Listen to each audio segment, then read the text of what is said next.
Dalam kesempatan program Dhammakata kali ini, Bante akan berusaha menjawab pertanyaan yang sudah masuk. Pertanyaan kali ini adalah, bagaimanakah mengatasi kekhawatiran yang muncul khususnya saat pandemi zaman sekarang ini? Nah, jadi Bante ingin menjelaskan tentang kama ya di sini. Jadi waktu di masa pandemikah atau di masa sehari-hari ya, kalau sudah tidak ada pandemi nanti ya, sebetulnya selalu kita harus merenungkan tentang kama ini. Nah, agar bisa lebih jelas tentang kama ini, Bante akan menjelaskan satu cerita di dalam Dhammapada Thakatha. Itu adalah cerita tentang orang kaya ya, namanya Jotika. Nah, nanti satu hari Jotika ini menjadi seorang biku dan akhirnya mencapai arahat ya, di bawah bimbingan Sang Buddha. Nah, untuk menjelaskan tentang Jotika, cerita Jotika ini ya, jadi awalnya itu adalah Raja Ajatasattu ya. Sebagaimana yang mungkin sudah banyak orang tahu, Raja Ajatasattu berkomplot dengan Bante Dewadatta ya, kemudian membuat plot ya, lalu membunuh ayah kandungnya sendiri, yaitu Raja Bimbisara. Nah, pada saat itu Ajatasattu masih seorang pangeran ya. Kemudian setelah Raja Bimbisara meninggal, Raja Ajatasattu menjadi raja ya. Kemudian dia menganggap bahwa Jotika ini sebagai saingannya, karena Jotika ini kekayaannya itu melebihi seorang raja ya. Jadi tinggal juga di daerah kekuasaan dia. Jadi Ajatasattu pun berpikir kalau ya dia bisa memperoleh harta dari Jotika, maka dia bisa lebih berkuasa lagi ya. Nah, jadi karena kekhawatirannya itu, dia menyiapkan serdadu ya, kemudian berusaha merebut atau merampas harta dari Jotika. Nah, pada saat sampai di rumah Jotika ya, rumah Jotika itu udah seperti istana katanya ya. Nah, dindingnya juga terbuat dari permata-permata ya, sehingga itu tampak seperti cermin, seperti kaca. Nah, jadi Raja Ajatasattu menyerang ya istana Jotika itu seolah-olah sedang melihat serdadu yang serang balik, yang sudah siap gitu ya, yang sudah siap menerima perang. Jadi kenapa? Karena Jotika rumahnya seperti kaca ya dindingnya. Jadi dari kejauhan pun Raja Ajatasattu melihat sebetulnya pantulan dari bayangannya sendiri, tapi seolah-olah melihat bahwa Jotika sudah siap, sudah tahu bahwa raja akan menyerang.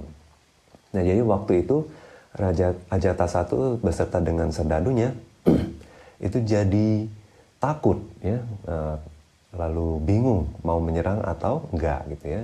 Nah, kemudian di istana Jotika itu juga untungnya ada yaka namanya Yamakoli ya, Yamakoli yaka. Dari yaka Yamakoli itu adalah pelindung ya, dia adalah dewa ya, dewa pelindung ya, tapi dia seorang yaka. Nah, namanya Yamakoli, dia melindungi istana Jotika ya, pintu gerbangnya. Jadi waktu yaka Yamakoli ini mengetahui ya serangan dari Raja Ajatasattu, yaitu khususnya untuk mengambil ya harta dari Jotika, lalu dia menganggapnya ini sebagai musuh ya. Dia lalu memporak-porandakan serdadu dari Raja Ajatasattu. Terus belum selesai sampai di situ, dikejar semuanya ya, dikejar sampai lari tunggang langgang serdadunya, termasuk raja sendiri ya, berusaha lari secepat-cepatnya. Nah, raja berpikir bahwa pergi ke wihara itu adalah tempat yang aman. Nah, jadi waktu itu Raja Ajatasattu itu lari ke wihara Weluwana ya. Nah, si Jotika sendiri sebetulnya tidak di rumah ya. Jadi hari itu adalah hari Uposatha. Dia pagi-pagi sekali habis makan pagi, dia pergi ke wihara Weluwana untuk bertemu sama Buddha, kemudian berdana makanan, kemudian mendengarkan dhamma. Nah, sepulangnya dari mendengarkan dhamma, Jotika pun bertemu dengan Raja Ajatasattu di perjalanannya waktu raja berusaha melarikan diri masuk ke dalam wihara. Nah, waktu itu ketemu sama Jotika, lalu Raja Ajatasattu jadi kaget. Nah, bertanya bahwa Loh, Jotika, bagaimana kamu bisa ada di sini? Jadi bukankah kamu menyuruh Serdadumu untuk menyerang saya? Gitu. Nah, terus Jotika berpikir, oh, raja mau ngambil harta saya ya? Raja menyerang istana saya ya? Nah, tanya begitu. Terus Raja Ajatasattu pun jujur ya, dia bilang iya, dia bilang gitu. Nah, terus si Jotika dia bilang ke raja, jangankan satu raja, dia bilang, kalau saya tidak ada keinginan untuk memberi, meskipun 100 bahkan 1000 raja menyerang, berusaha merampas harta saya, mereka tidak akan bisa mengambil sepersen pun, katanya gitu ya. Terus Jotika juga ingin meyakinkan Raja Ajatasattu, lalu menunjukkan 10 jarinya. 10 jari Jotika itu, satu jari ada 2 cincin. Ya. Jadi total ada 10 cincin. Terus Jotika bilang ke Raja, nih kalau mau buktinya ya, di 10 jari saya ini ada 20 cincin. Nah kemudian saya tidak ingin memberikannya kepada Raja. Tapi kalau Raja mampu, ambillah dari jari saya cincin ini. Ya, tapi saya tidak ingin memberikan ke Raja.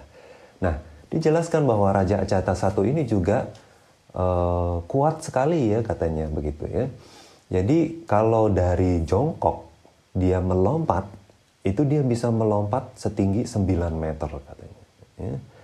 Nah, tapi kalau dia berdiri, dia melompat, itu bisa 40 meter.